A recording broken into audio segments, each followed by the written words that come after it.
Assalomu alaykum va rahmatullohi va barakatuh. Bugun yana navbatdagi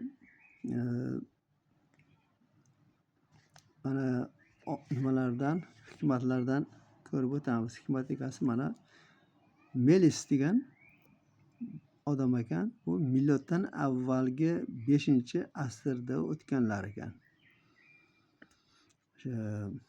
O'sha 5-asr o'rtalarida o'tgan odam ekan. Qadimgi Yunon faylasufi Melis Janubiy Italiyaning Eleya shahrida tug'ilib o'sgan. Faylasuf Parmenid qo'lida tahsil olgan. U narsalarning cheksiz darajada ko'pligi bir butunlik demakdir degan g'oyani isbotlashga uringan. Melisning tabiat haqida asari bizgacha yetib kelmagan. Bu asar undan keyin yashagan mualliflar asarlarida keltirilgan ayrim parchalar orqali ma'lum xolos.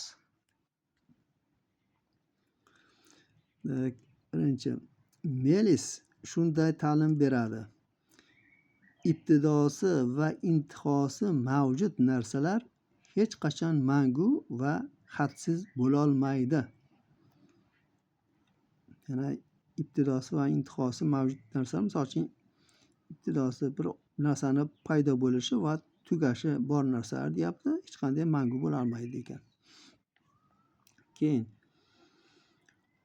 suv, yer, olov va havo deb atalmish 4 unsurning zamirida paydo qilib ham yo'qotib ham bo'lmaydigan bir umumiy mohiyat borki, uni mushtaraklik deb atamoq joizdir.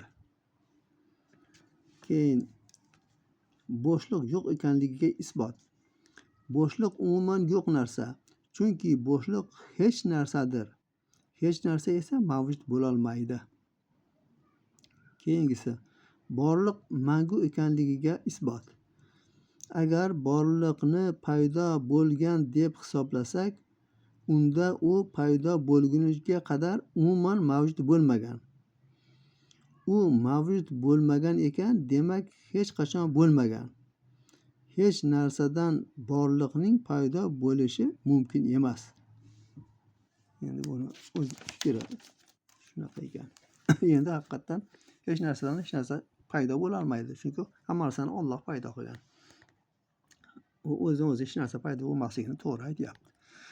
Keyingisi, borliq cheksiz ekanligini isboti. Agar borliq cheksiz bo'lmaganda, u o'zidan farqli nima bilandir chegaradosh bo'lardi. Borliqdan farq qiluvchi narsa nima bo'lishi mumkin? U yo'qlik, ya'ni bo'shliqdir. Bo'shliq esa yo'qdir. Keyingisi, harakat yo'q ekanligiga isbot. Agar bo'shliq mavjud emas ekan, demak harakat ham yo'q. Chunki borliqning o'zi hamma yoqni to'ldirgan. Borliqning o'zi hamma yoqni to'ldirgan. U hech qayerga surilmaydi. Bas, shunday ekan, borliq uchun harakat qilishga ehtiyoj qolmaydi.